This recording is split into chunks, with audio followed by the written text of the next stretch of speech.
back, everyone, to Bullhorns and Bullseyes. If you are unclear as to why we're calling this Bullhorns and Bullseyes, Curtis, we spent an episode 4, going into detail, but summarize it just quickly before we bring on our guest today. Yeah, so Bullhorns is more of your area of expertise, branding, communications, a lot more of what you would probably expect to be traditional marketing. And then we see the Bullseyes as more of what we're doing today in digital marketing, where you can be a lot more precise with the types of things that you're doing with advertising, Google Ads, Facebook, using data and analytics to target, specific users on specific platforms. So we do believe that those two coming together do make for more successful kind of holistic campaigns, that those do need to live together. You can't do one effectively, likely without the other. This is true. So yeah, combination of one-to-many and one-to-one. Yep. So go back to episode 4 if that's of interest to you. But wait, before we start this episode, there's something missing. Hold on. You've got one too. We go. Oh, wow. I love it. Now I feel like I'm on the right podcast. And That look, was a surprise shine from even my for head is me. gone. Yeah.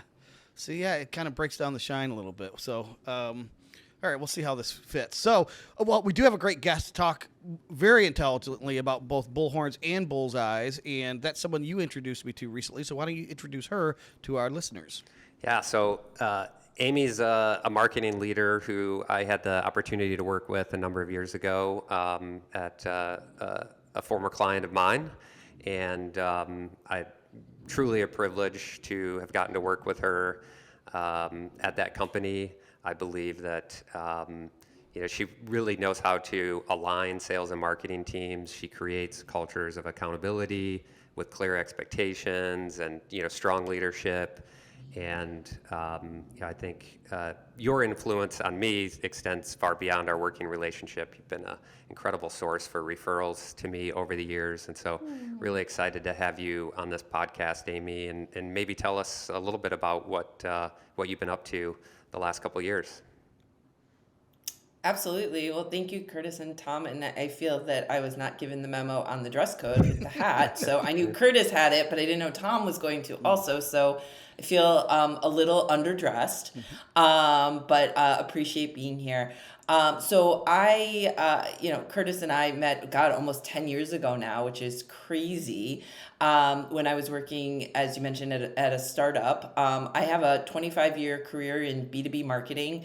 I tell people all the time, I sell the invisible. You can't check it out. You can't hold it. These are relationships and softwares that are enterprise level in terms of their sales cycles and agreements. Have worked with marketing teams and sales teams throughout my career, trying to support those types of efforts.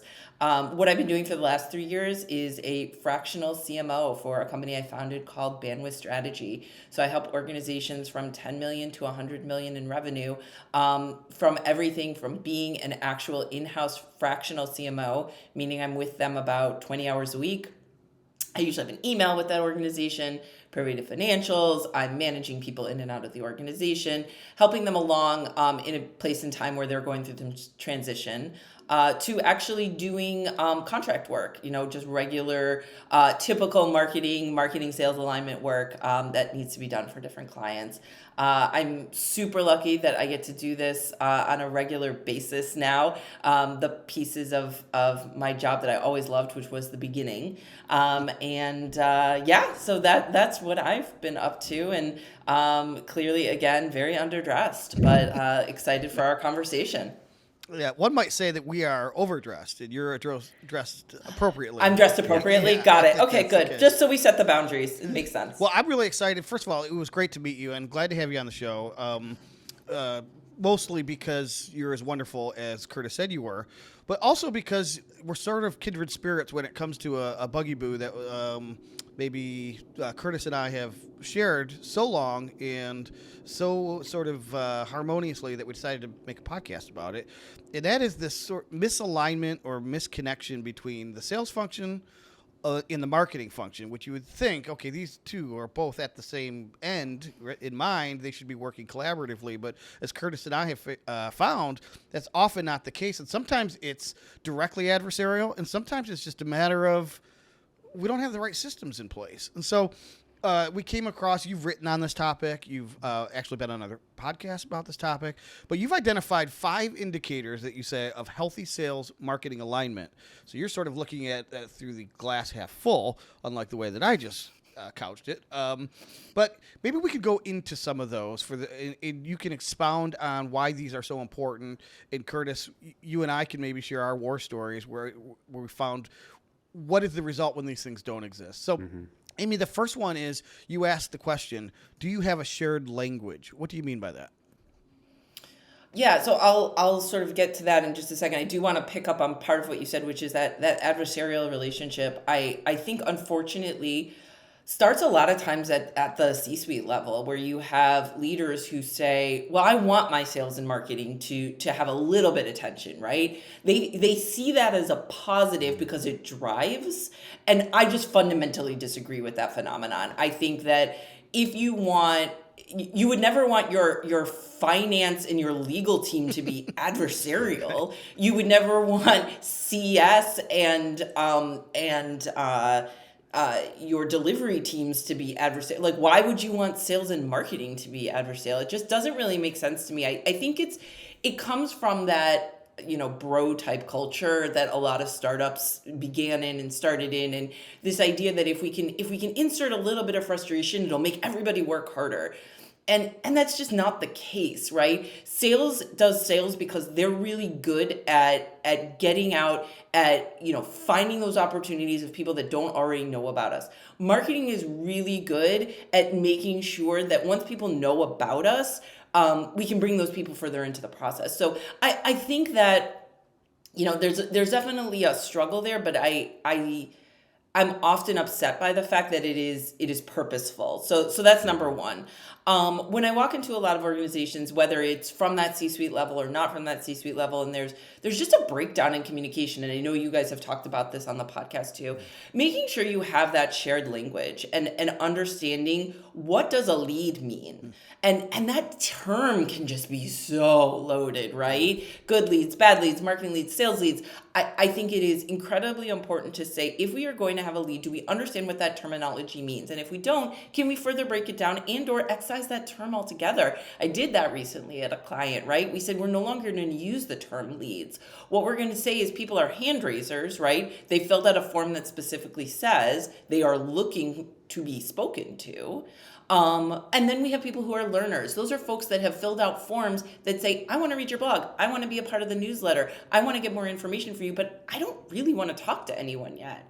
And then you have people who are more in the outbound sales folks. They're not aware of us at all, but those are outbound leads, outbound opportunities that the sales organization is going after. No matter what the definition, if you can all, sales and marketing, come together and agree on what those definitions are, that's incredibly important and will create much less friction as you move forward. Yeah. Yeah, Curtis, a lot of what you do, going back to the Bullseyes, is this lead generation. So what nomenclatures do you adopt, or how do you approach that same issue? Because you see it too, directly. Yeah, and oftentimes there's confusion.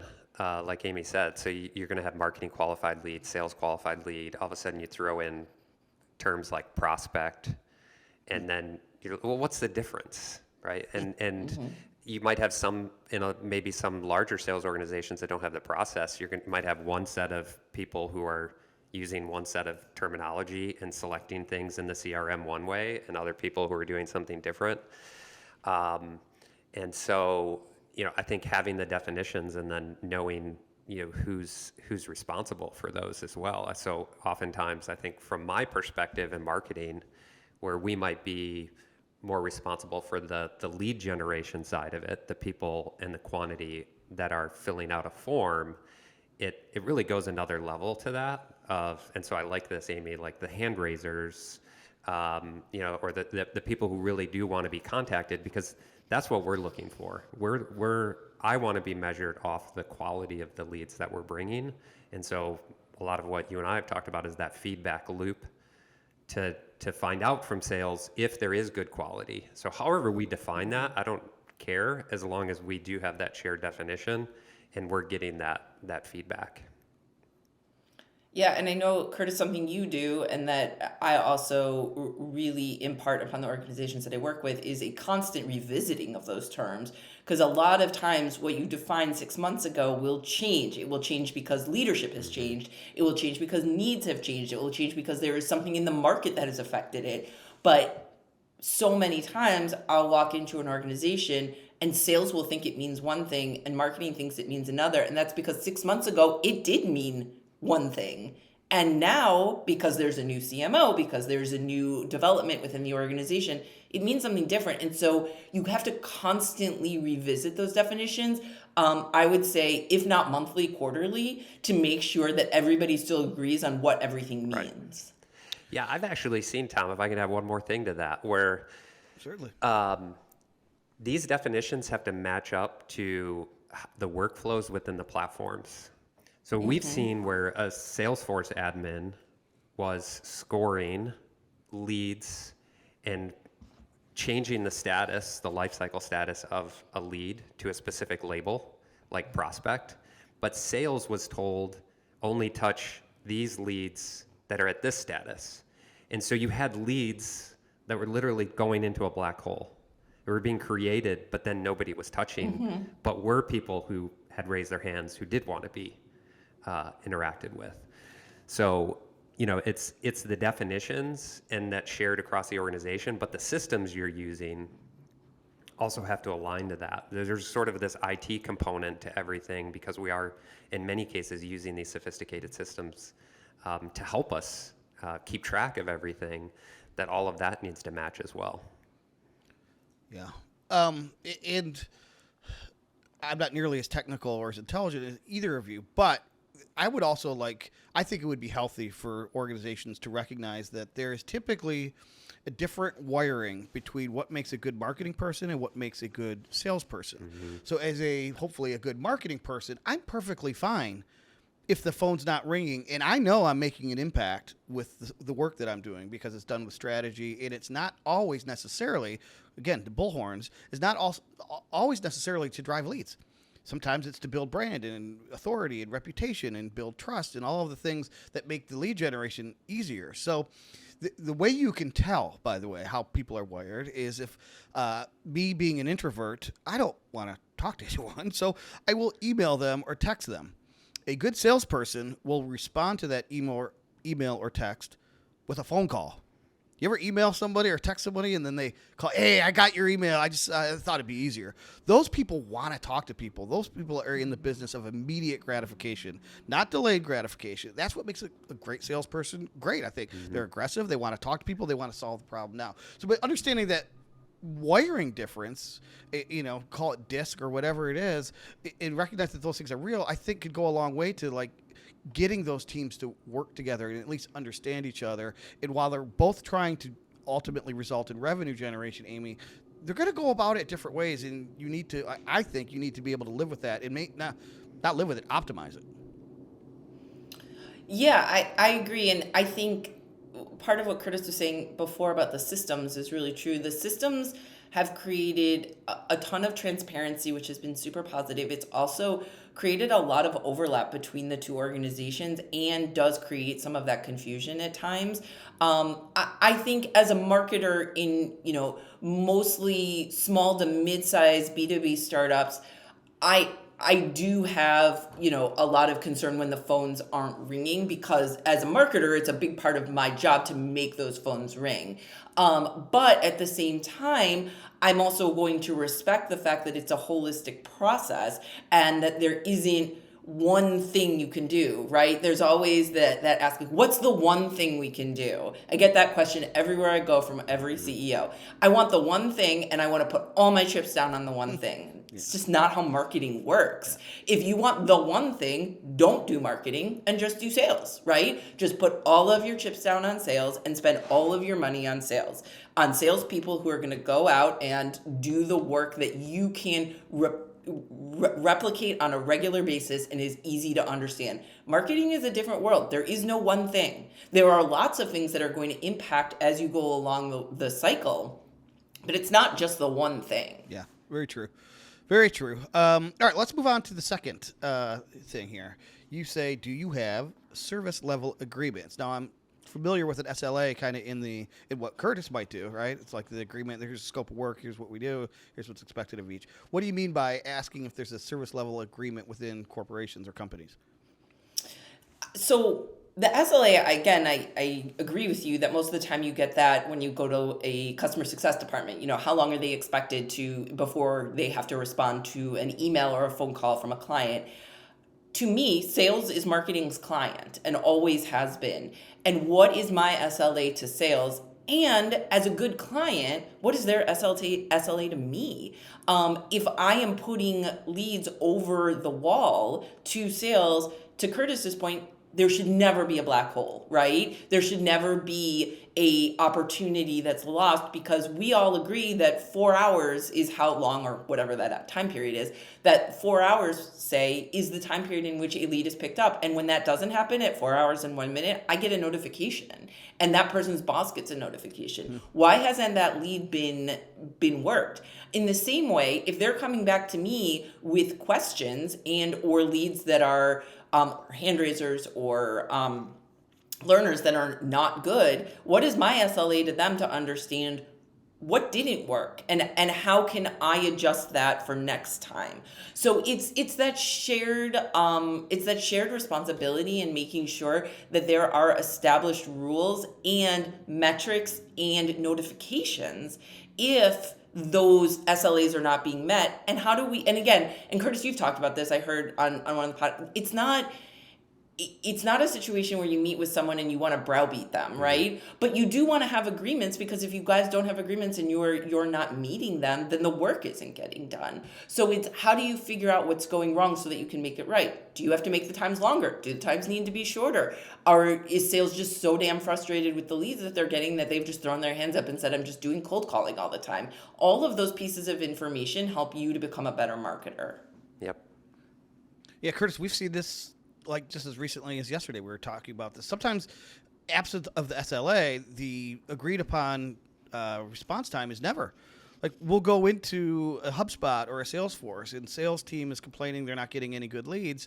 And then we can say, well, what happened with this one, this Joe Smith that filled out a form and requested to be contacted? Nothing. Right. Yeah, I actually have a really good example that I just discovered happened with a client, where their IT changed a setting on a pick list field to make it required in Salesforce, and that broke our feed for all of our contact forms to Salesforce. Now, the check and balance we have with that is there are people in sales who also receive an email of the lead, but there was this huge gap in qualified leads that we saw over the last month. So director of sales and us are drilling down in the data, trying to figure out what's happening. Clicks are basically the same, conversions are the same. Why do we have a 50% drop in qualified leads? And lo and behold, through the investigation, figure out it's an IT issue, but this check and balance piece of, well, the people in sales received an email. Why did they not see that this email they received and notification, that record didn't match in Salesforce? So it was like, now they're ignoring this piece here, but I don't receive that same email notification and I don't have any access to Salesforce. So I'm sort of in the blind and there's a trust. So we're realizing to meet that SLA, there's another level of check and balance even that we need to like figure out how to put into place. Again, these systems sort of cause this, and I think the recognizing that my visibility into what happens is somewhat limited, right? So to put on the marketing team an expectation of leads or qualified leads without, visibility into anything that happens on the other end, Aimee, I think it's brilliant that you have these SLAs, because now you create clear expectations, clear roles and responsibilities. You set a system of accountability, and there's no longer pointing fingers. You're just like, okay, something broke in the system. Let's fix it and figure out why. Versus if that's not there, so there's this dysfunction that can exist where you are pointing fingers, you are blaming, and that's not good. Yeah.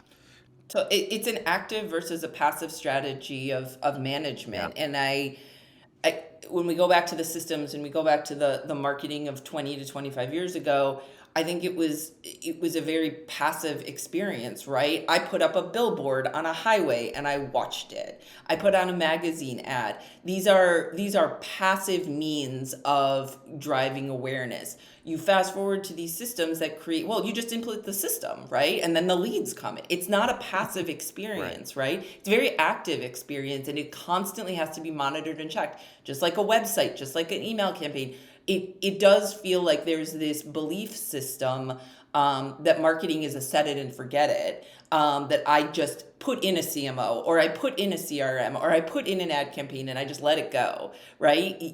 Marketing is an incredibly active, dynamic experience in this day and age, and this is a big part of that, is understanding and managing those systems and those SLAs between teams. Absolutely. Okay, Curtis, you brought this up earlier. Let's get Aimee's thoughts on it. The question you pose is, do you have agreed upon prospect titles? So what are we talking about here? Where's the breakdown when you find it? So those would be like the lifecycle stages. So oftentimes these platforms, these systems, you get something like a HubSpot, and they're going to have predefined set of rules of terminology within the system. You can change those. A lot of times these organizations will onboard you and maybe help you through some level of definitions and those types of things. But like you mentioned, Aimee, and I think you said this on another podcast, with the average executive or maybe director in marketing, like how long are they staying with organizations? Not very long. Yeah. So, even if it was set in one time in the CRM, somebody new comes in that starts changing definitions. And if the CRM, doesn't match, there's a lot of confusion that could potentially, happen. Yeah, I think that's true. I also think there's a step outside of the CRM, which is, what is your ICP and what is your personas, right? What defines success? I just did this project for a company that I'm consulting with, and it was actually it was part and parcel to their offsite. I got sales and marketing together. We did our summit, and we actually defined the ICP and the persona together so that everybody agreed on what success was, right? So if I'm handing over, associate level real estate prospectors, both marketing and sales knows, because we've defined senior director as the correct title for a good lead, that's not the right lead to be coming across. So I'm not scoping those people. I'm not trying to get those people. And if I do get those people, they are, folks that can be seen by sales, but not worked by sales, because they're not in the ICP. They're not one of the personas we're going after. So getting the teams together to make sure that you agree on what those ICPs are and what the personas are ahead of time before you input them into the CRM, that's part of the off-system, off-cycle work that you need to do on probably a twice-yearly basis to make sure you agree on who's coming in and if they are successful. What do you see happen in these organizations that are able to do this? So we oftentimes think that the activities we're doing are very impersonal. It's very transactional. We're calling them leads. It's cold in many ways, but the relationship between sales and a prospect, people are going to buy from people who they're comfortable with. And so, at the very start for marketing, to treat that as just a transaction, just a lead, just a number, seems to fall short. So if you're implementing those things, like what changes in organizations, like once you're able to do that? I think it starts from the top. Are you providing content of value? Are you trying to educate people in the moments that they have questions? I think ultimately that is what sets the tone of the relationship. And making sure that you as the marketer are thinking about your ICP and your persona, what their problems are. You and sales have agreed on that. So it makes it really easy to go out and create content that solves those problems and bring people into the experience in a way that's authentic and real, that makes them either want to learn more as learners or speak to someone as a hand raiser. That path sounds so simple, and it is, right? Really hard to implement, but very simple to say. And so how do you do that? Again, an authentic relationship between sales and marketing, an understanding of who your ICP and your personas are, an understanding of their problems, and then being able to answer those problems in the moments they have those questions. Those are 4 steps to making sure that it's an authentic and real experience that isn't a transaction, right? It is an education of an individual who is coming to your organization. Yep. Yeah, and I was using the actual real scenario. It sounded like a silly hypothetical where the leads were not being followed up on literally at all. Like they sales just went had to a no black hole. visibility. Yeah, and so I'm going to use that as a jumping off point to combine your 4 and 5 because it speaks to what Curtis and I's mission is with this podcast, and that's keep calling it closing the loop between sales and marketing, and it's this reporting function. Curtis uses the word mutual accountability. But we're talking about the reporting that goes from marketing to sales and then from sales back into marketing. And then the two of you can talk about why that's so important. And then, Curtis, you can speak to what happens when that's actually happening, the magic that's created. It's not just kumbaya in the office. It's actual results. So, Aimee, why don't you start? So I think it starts with what we talked about earlier, which is what's the day-to-day reporting, right?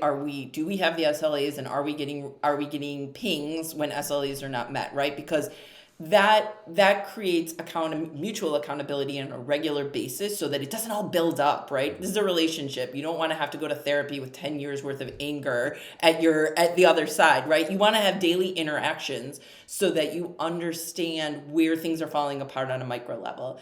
On a higher level, the most effective work that I did between sales and marketing was when I had every other week meetings with the sales leaders and then quarterly summits with the entire sales and marketing organizations. So it was every other week where I went through the high level, what are the numbers? And then I went down one level and I said, great, here's an example of a closed won, a closed loss, and an in-flight deal that's happening right now. And what I did was actually create personas for each one of those people. So I would physically get their picture from LinkedIn, bring them in, describe their path, how they got to us, what materials they read, how long ago they converted, what the path was to actually close won, what the path was to close lost, and where they are in the cycle, right? It created humanness, humanization. I created a human out of the transaction, right? Sounds good. But what it really did was create a dialogue about a person, not just about a pool of numbers. And that was really, really impactful in creating that type of long-term relationship. And then on a quarterly basis, doing what we talked about at the beginning, making sure the definitions are still in place, the SLAs are still right. Do we need to monitor anything? Do we need to change anything? That's more of the tactical regular. Do we need new ICPs? Do we need new personas? Should we sunset ones? Are there bigger picture strategic questions that we need to answer? And then on a weekly basis, who are the people that are coming? And how can we actually put faces and names? And then on a daily basis, like where are we hitting or missing our SLAs? So daily, twice a month, and then quarterly is the cadence that I think creates the most success. Yeah, and Curtis, so speak to, because we were just having this conversation yesterday with a client, and what that does to the integrity of the data that you're relying on when you're doing digital. Because no data is you're just throwing darts without even a bullseye. Hopefully there's a target somewhere. You might hit somebody, you might kill somebody. Right. But when you have this data and it's reporting, talk about this sort of regenerative intelligence that comes from just actual report, just no opinions, just the facts. Yeah, mainly it's twofold. The first being, we have visibility to it. So as humans ourselves, we can analyze that data and determine which levers that we want to pull. Whether it's, hey, something's working over on this platform here, so let's increase our budget. Something's not working over here, let's change the audience who we're targeting. Of course, you can't, in many cases, do some of those things unless you've defined what Aimee defined. Oftentimes we'll have a client who's like, hey, we want to do Google Ads because we think that's going to work, but they can't define who's their target audience. Who they want to talk to. What are they going to say? We just want ads. We just want ads. Yeah, we just want leads, but we don't know who the leads are. We don't know what we need to say to them. We don't know what we need to give them once they get to the website. So I do like what you said, Aimee, that it's easy to say, kind of in practice, but to actually implement it is very difficult because it's a lot of work. There's a lot of stages you need to go through. It's not a quick fix. It's not something you can just turn on tomorrow to fix. There's some kind of pre-planning and strategy and development that you need to do. And then when you have that feedback loop, you can use data to sort of fine-tune the strategy. The second piece of it, which is relatively new in the digital space, is to take that offline conversion data in this B2B area that we tend to work in, or even B2C that's lead gen, and give that data back to the platforms. So we're actually in a scenario with a client right now where we just onboarded them. We jumped into their HubSpot. They've got sales stages. They're collecting all the right data. Their salespeople are working the leads. They're working on defining definitions for us. The missing link now is really then sending that data to Google and Facebook or Meta. And what it then does is learn, the algorithms now learn off the qualified leads and converted business. So they understand the personas from sort of a digital perspective, those journeys that Aimee's manually doing. What content did they look at? How did they get to the website? These platforms are going to know that information about these users, and so we can give that data virtually in real time after a status is changed in the CRM back to those platforms, so it goes and finds more people like those people without us having to pull any levers. The algorithms can now do it for us, and it can transform a business like we talked about with Mario. We started doing that a year ago, and he had a 75% increase in revenue from digital advertising and spent 4% less. I mean, that transforms a business right there. Yeah, for sure. Yeah. Well, cool. Well, this has been great. We will link to that article in the show notes. So if people want to read your full and complete thoughts on the topic, Aimee, they could do so. Just in closing, let's talk about how we opened. And Curtis, or maybe you define yourself as a fractional CMO, which is just a concept that I think is gaining a lot of favor lately for whatever reason. Curtis and I are fractional something or others ourselves. We call our combination of our talents a Team Lance, and there's other fractional specialists. Ooh, I like that. Yeah. I like Team Lance. I wish I could say it was my own, but it was the great Brian Clark has coined that. So yes, we fully believe in the power of this fractionality. What are you finding? What does it allow you to do maybe that you can't do in-house somewhere as a full-time CMO? It's interesting, and I talk about this a lot, where I don't say anything different as a 1099 than I said as a W-2. It's all the same stuff, but now I'm brilliant. I don't understand what happened, but there is a psychology around bringing in someone from the outside. As a fractional, I'm not worried about my job. Right? Everybody knows that the information that I'm bringing to the table is authentic because I'm not playing the politics. Mm-hmm. I'm not trying to get promoted. I think in most situations I'm not, looking to extend my contract. This is an opportunity for me to parachute in, provide as much value as possible to the folks that are either in the C-suite or on the marketing side or the sales side. And it's not a situation in which you can question sort of what the authenticity is behind it. It really is a chance to just do the work, which I love. There isn't that political undercurrent to it, which is really nice. So for me, it gives me an insane amount of flexibility to do the type of work that I love, which is, building and starting things for the most part, without all the pressure and the question mark around a lot of what happens in full time. So for me, it's really fun, and I think I'm going to steal Team Lance because I think that's a great term as well. Twice removed now from Brian Clark. Cool. Well, Curtis, thank you for introducing me to Aimee. Thank you for inviting her on the podcast. Thank you so much for being here, Aimee. Curtis, my hat's off to both of you. Yeah. That feels more natural. Go ahead, Curtis. Close us out. You guys have a shared passion, maybe. Passion may not be the right word, but for yacht rock. on a personal level. Aimee, you talked about yacht rock, I think, on your Peloton. Do you No, listen to- I need to clarify. It is not a passion. I was aware of it. I felt that Tom's passion for it was something that I could respect and be very interested in, and had experienced it in a Peloton ride. I don't want to take away from his authentic yacht rock experience. So. Yeah, if you're looking for a podcast not about business, then that might be one for you. It's called Out of the Main. I'll leave you with this, though. The Peloton group has it all wrong when it comes to yacht rock. If you want to find out why, check out Out of the Main. There you go. That's a good segue. I love it. All right, everyone. Thank you so much. Curtis, we'll see you next time on the Bullhorns and Bullseyes podcast.